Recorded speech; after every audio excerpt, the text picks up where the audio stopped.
Welcome to the Deep Dive, where we take your stack of sources, the research, the articles, all those early reviews, and turn them into pure, actionable knowledge designed just for you.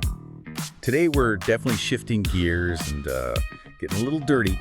We're going deep into the highly anticipated 2026 Honda CRF750. We've gone through a lot of material here. I mean, everything from deep engine architecture all the way to its specific chassis geometry. Our mission today is really focused. We need to systematically unpack how Honda is attempting to pull off this really demanding engineering mandate, which is to truly manage the duality between serious off-road performance and, long-distance adventure capability. It's a real tightrope walk in design. It is. And understanding that mandate is absolutely the key to understanding this entire motorcycle. You have to see where the CRF750 is positioned strategically. It's not trying to be some light, stripped-down enduro machine you'd use for weekend trail blasts. It's not a heavyweight tour either. No, not at all. It certainly isn't a heavy highway-biased tour like its big sibling, the Africa Twin. The CRF750 slots right into that crucial mid to large displacement segment. It serves the dual sport enthusiast who wants that refined trail capability and the adventure rider who demands serious durability. For global travel, yeah. Exactly. The goal is maximum versatility, but designed to excel right in that middle ground by relying on Honda's traditional strengths. Okay, so we're talking durability, refinement. And that non-negotiable Honda reliability, it really aims to be the pragmatic, do-it-all solution. Okay, let's unpack this then. Let's start right where the rubber meets the road. The physical presentation and the core design philosophy. If this bike is supposed to be ready for, say, the Dakar rally one day and a cross-country trip the next, what are we seeing in the aesthetic and material choices? Well, the visual language is immediate. The sources all describe the design as rugged, purposeful, and highly functional. It's drawing inspiration directly from Honda's rally pedigree. And that heritage isn't just cosmetic, it actually dictates the shape of the bike. So function over form. Absolutely. You see really slim bodywork, aggressive front lines, and styling that prioritizes how the rider interacts with the machine.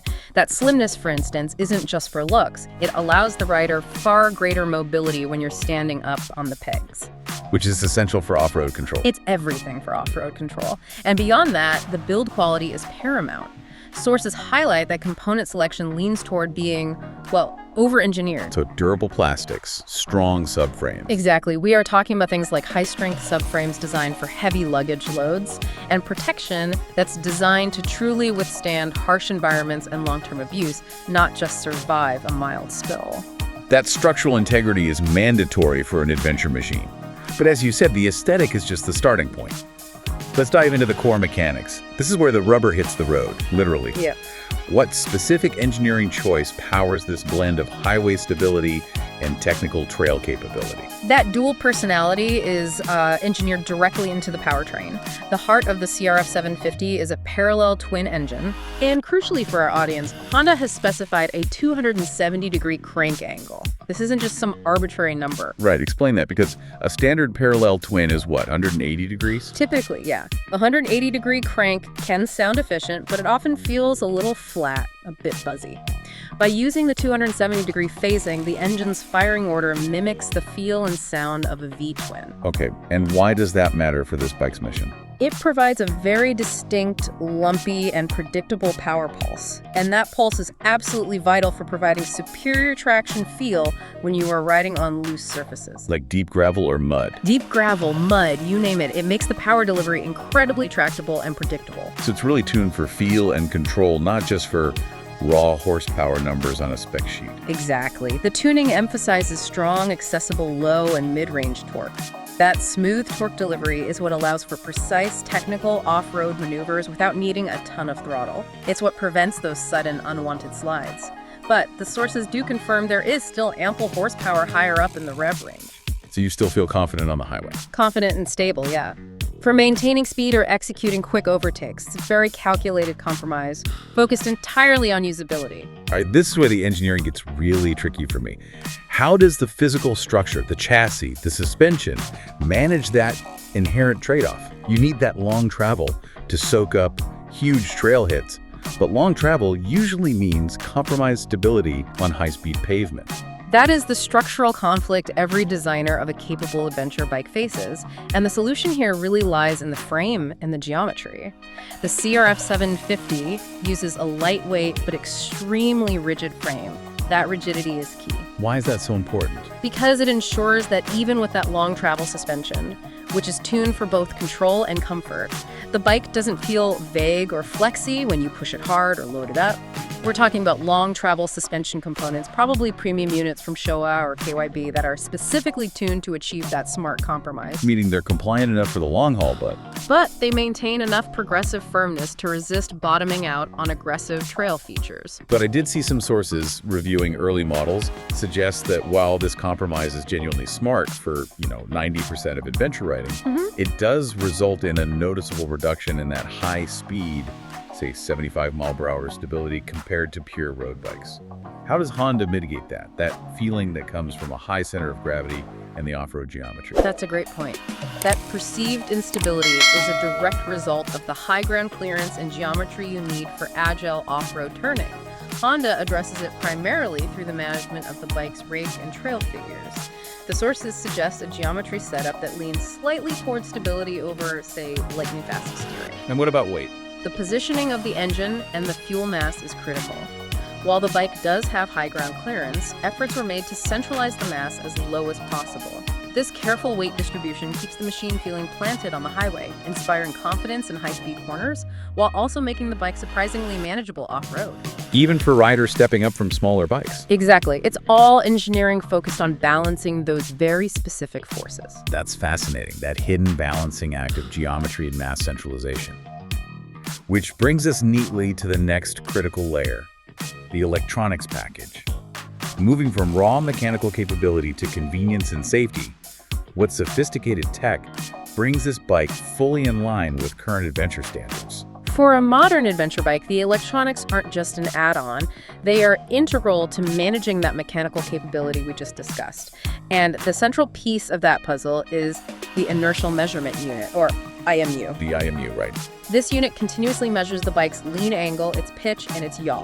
It's the brain that enables all the advanced rider aids. So on the safety front, it controls the powerful disc brakes, enabling cornering ABS. Which is huge. It actively modulates braking force based on your lean angle, preventing the wheel from locking and the bike from standing up mid-turn. It's a game changer. But for true dirt capability, the sophistication of those aids has to be customizable. Absolutely. You can't have the same settings for asphalt and deep sand. No way. And that's why the sources highlight the necessity of switchable ABS modes and dynamic traction control.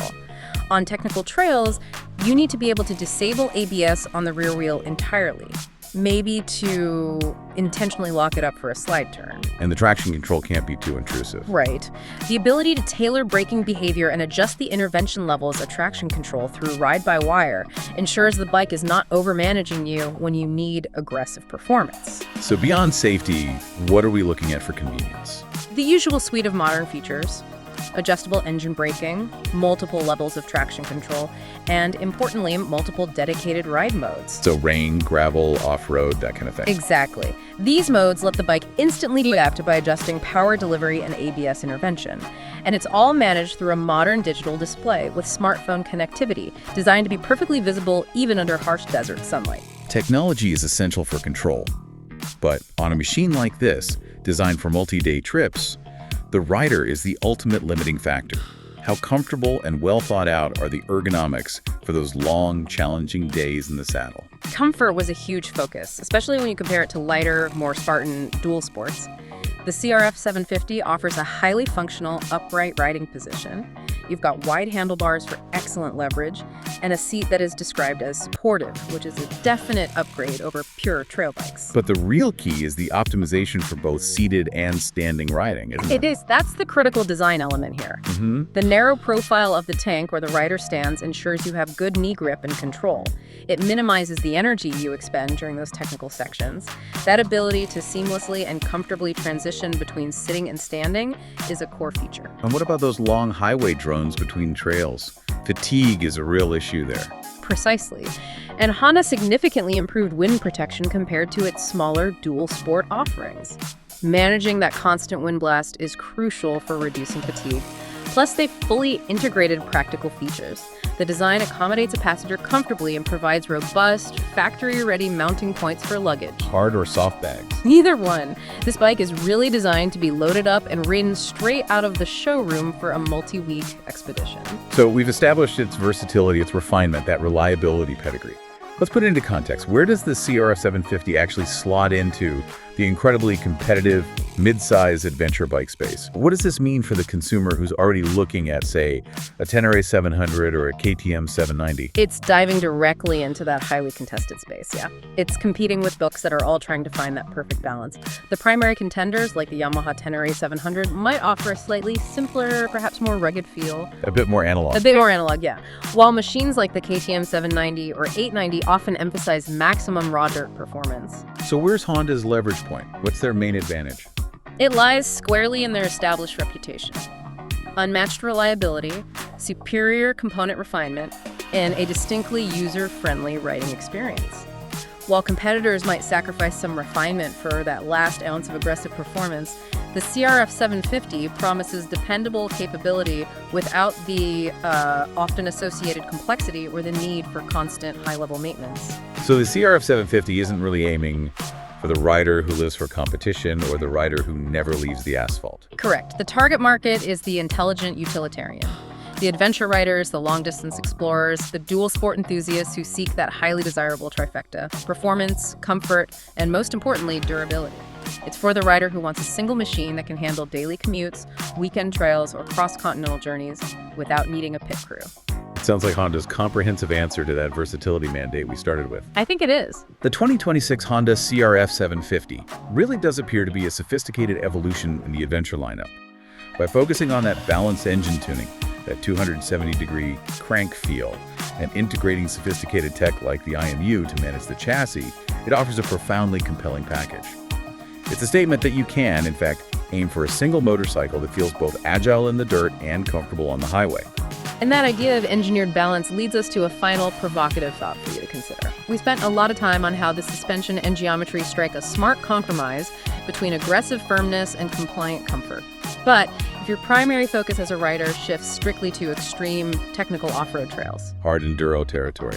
the kind of hardcore enduro territory the bike is rally inspired by but not explicitly designed for, at what point does that necessary balance potentially limit its performance? When does the desire for refinement and touring capability introduce constraints for the expert dirt rider? Something for you to mull over as you compare the specs. That's a fantastic perspective. It always comes down to defining your own adventure threshold and where you ultimately land on that compromise curve.